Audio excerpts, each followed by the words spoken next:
عندي أول شي حليب بارد كوبين،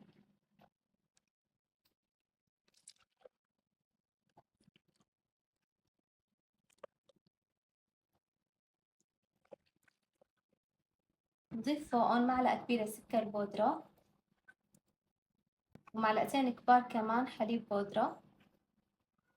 نضيف ظرفين كريم شانتيه، كل واحد وزن 75 جرام، يعني مجموع الاثنين 150 جرام. وظرف جيلو بنكهة الفريز بوزن 100 جرام. بحط كل المقادير مع بعض وببلش اخفقهم.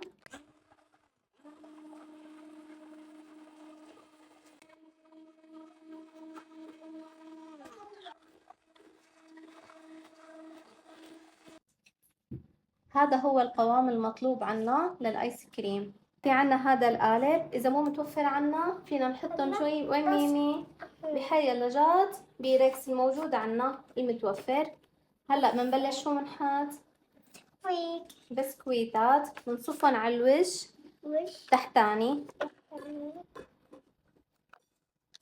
أنا ذات ماما أنا. انتي شطورة، انتي حلوة.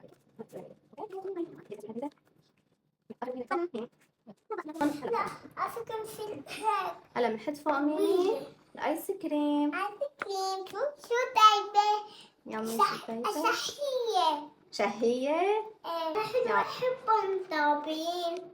جبتوه سويتوه دقتوه عجبتوكم سووها كلهم. ماما هلا لا حسيت. هلا بنفرد طبقة الايس كريم. أنا انتي كبيرة؟ كبيرة. أنا كمان. انتي كبيرة شوي. لا كبيرة كتير. كبيرة كتير؟ ايه. اوكي واضح. هاي جايز. طبقة البسكويت تاعنا، بس هلا بنحطه على هذا الوش ميمي، مو هيك هيك. يلا بهدوء، بس هيك تزيحيها عشان ما في تنتزع. أرقام. فيه أرقام؟ واو شو حلوة. يلا استني. برافو شطورة.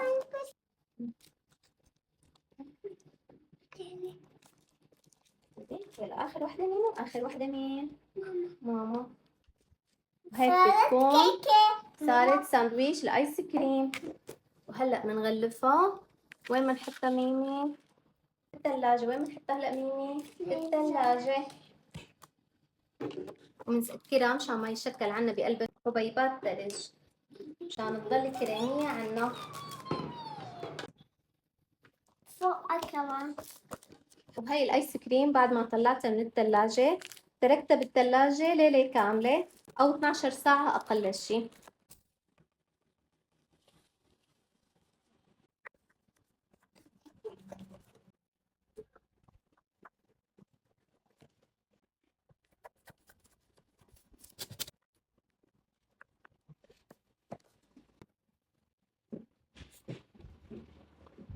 وهي الشكل النهائي. حبيتيها مين؟ حبيتها.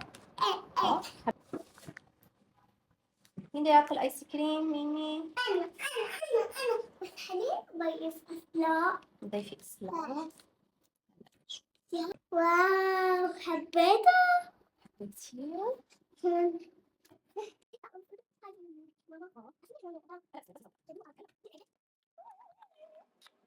ماي كيوتة. كيوت هاي.